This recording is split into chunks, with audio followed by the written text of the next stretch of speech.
Hello दोस्तों, आपके अंदर बैठी आत्मा रूपी परमात्मा को मेरा सादर नमस्कार।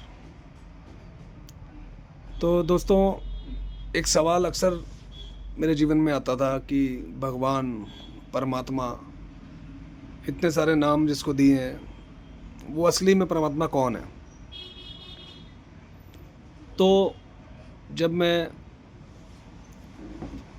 गुरुओं से जुड़ा, जब मैं गुरबानी सुनने लगा, समझने लगा, तब मुझे परमात्मा का असली रूप का पता चला। तो परमात्मा कोई मूर्ति, कोई आकार, कोई रंग, कोई रूप, कोई नाम, ऐसा कुछ भी नहीं है। परमात्मा सिर्फ एक ऐसा सत्य है जो ना कभी ख़त्म हुआ था, ना कभी शुरू होता है, ना कभी दूर है, ना वो बहुत पास है।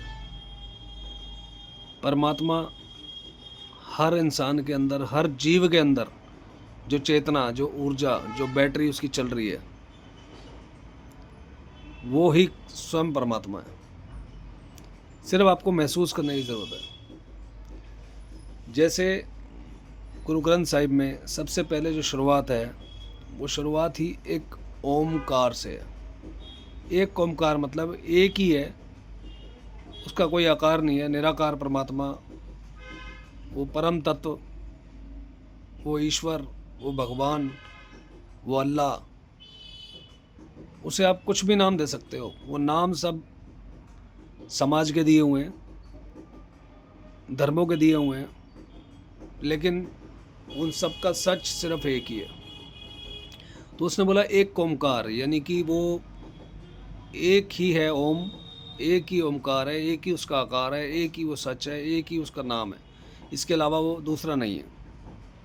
सत्य नाम, यानी कि सच्चा नाम, जो बिल्कुल सत्य है, वही उसका नाम है। जहाँ भी सत्य होगा वहाँ परमात्मा होगा, जहाँ प्रेम होगा वहीं परमात्मा होगा। तो सच्चा नाम है उसका, उसको कोई झुठला नहीं सकता। कर्ता पुरुष, यानी कि आज एक इंसान को एक भ्रम रहता है, जब वो एक मृत शरीर के अंदर एक आत्मा प्रवेश करती है, एक चेतना प्रवेश करती है, और वो बच्चा रोने लगता है और उसका एक नाम रखा जाता है। उस नाम के साथ जुड़ा हुआ उसका अहंकार पूरे जीवन उसको यही विश्वास दिलाता है कि जो भी कर रहा है वो खुद ही कर रहा है। आज तू जो भी कर रहा है तुझे लगता है तू ही कर रहा है। आज मैं जो करता हूँ मुझे लगता है मेरे अंदर मैं और मेरा है, तो मैं अपने लिए कर रहा हूँ, मैं मेरा कर रहा हूँ, बट ऐसा नहीं है। कर्ता पुरुष वही है, करने वाला जो मेन कलाकार है, जो पुरुष है, जो करने वाला, वो परमात्मा है, भगवान है, वो एक ही है। तो एक ओमकार सतनाम कर्ता पुरख। निर्भव, वो किसी के दबाव में नहीं आता, वो किसी से डरता नहीं है कि अगर हिंदू बोले कि मेरा भगवान बड़ा है और मैं दूसरे के अल्लाह को, अल्लाह वाले मानने वालों को डरा दूं, तो भी नहीं डरेगा। अल्लाह बोले कि मैं मुसलमान हूँ और मैं अल्लाह अल्लाह बोलूँगा और उससे हिंदू डर जाएगा, या कोई और धर्म को मैं डरा दूंगा, तो वो इंसान को, शरीर को डरा सकता है, धमका सकता है, मार सकता है, पीट सकता है, जान से भी मार सकता है। लेकिन उस परमात्मा को, उस सत्य को, जो मेन कर्ता पूरक है, करने वाला वही है, और वही निर्भव है। वो किसी के दबाव में नहीं आता, किसी से डरता नहीं है। लेकिन एक बात और है कि वो निर्वैर भी है, उसका किसी से कोई दुश्मनी भी नहीं है, कोई वैर नहीं है, सबसे प्यार करता है।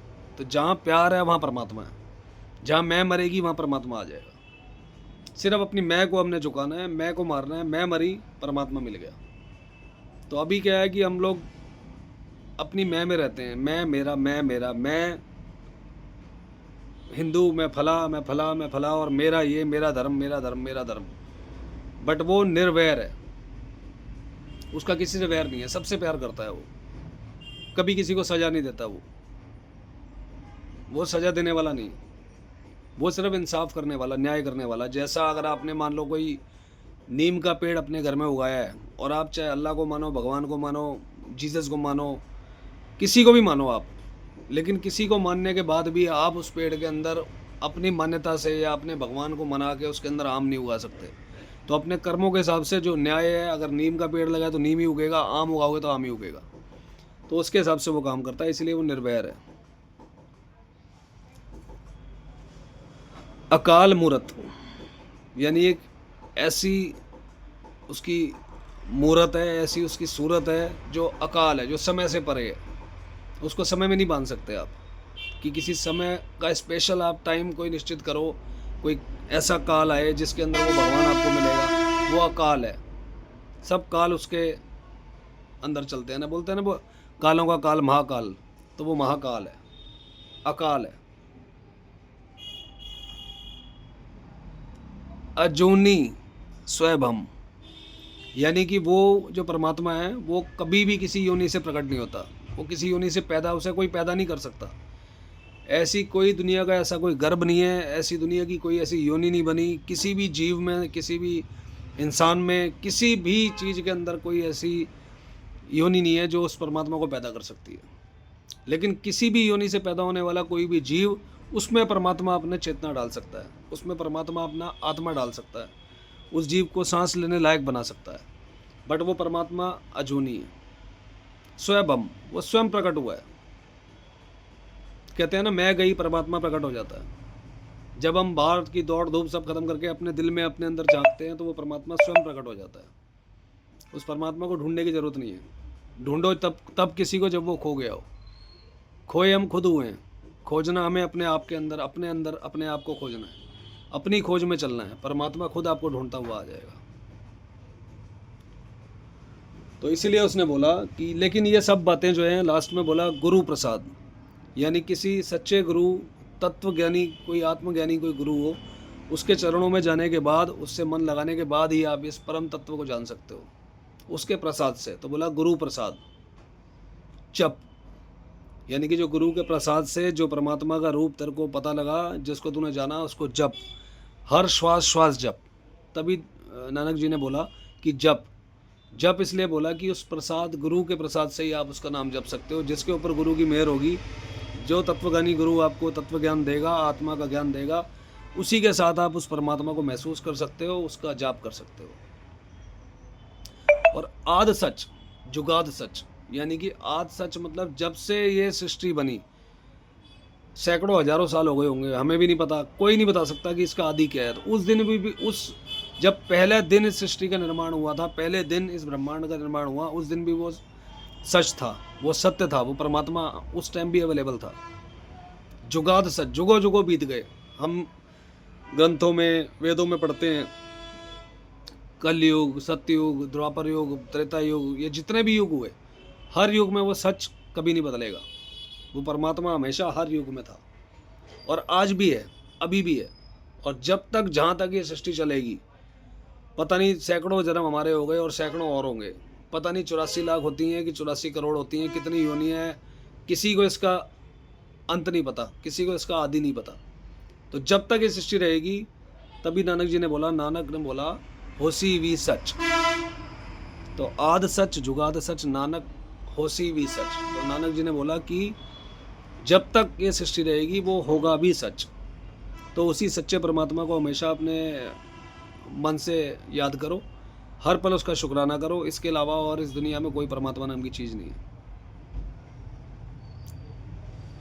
वो सिर्फ एक आत्मा का रूप है। मैं मानता हूँ कि मिट्टी की मूर्तियाँ हमने घर में बनाई, उनको हम पूजते भी हैं, लेकिन उस मिट्टी को पूजना परमात्मा को पूजना नहीं है, क्योंकि वो मिट्टी की मूर्ति पर परमात्मा नहीं हो सकती। लेकिन हाँ, वो मिट्टी, वो कण कण, वो जर्रा जर्रा, हर चीज़ परमात्मा की है, ये मान सकता हूँ मैं।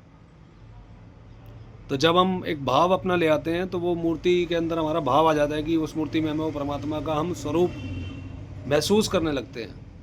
बट लेकिन ये ज़रूर है कि वो मिट्टी की मूर्ति परमात्मा नहीं हो सकती, वो भगवान नहीं हो सकती, लेकिन वो मिट्टी परमात्मा की दी हुई है, ये मैं मानता हूँ।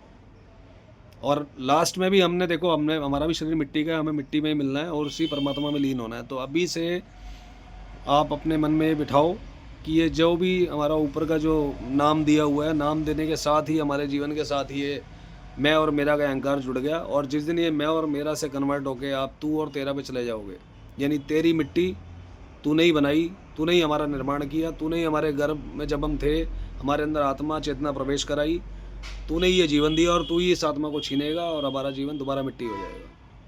तो वो तू और तेरा का गेम है दोस्त। मैं और मेरा से आ जाओ तू और तेरा पे। जीवन सफल हो जाएगा, जीवन आसान हो जाएगा। हर चीज़ एक रोल प्ले लगेगी, हर चीज़ एक नाटक लगेगी। तो एक नाटक मंडली का हिस्सा है हम। हम सिर्फ एक कठपुतलियाँ हैं जिन्हें वो अपनी उँगलियों पे नचा रहा है। वो जिसका धागा जब उठा ले किसी को नहीं पता। जिसका रोल खत्म वो कठपुतली वापस, कठपुतली नचाने वाले के पास। तो आपके अंदर, सभी के अंदर बैठी आत्मा रूपी परमात्मा को मेरा सादर नमस्कार।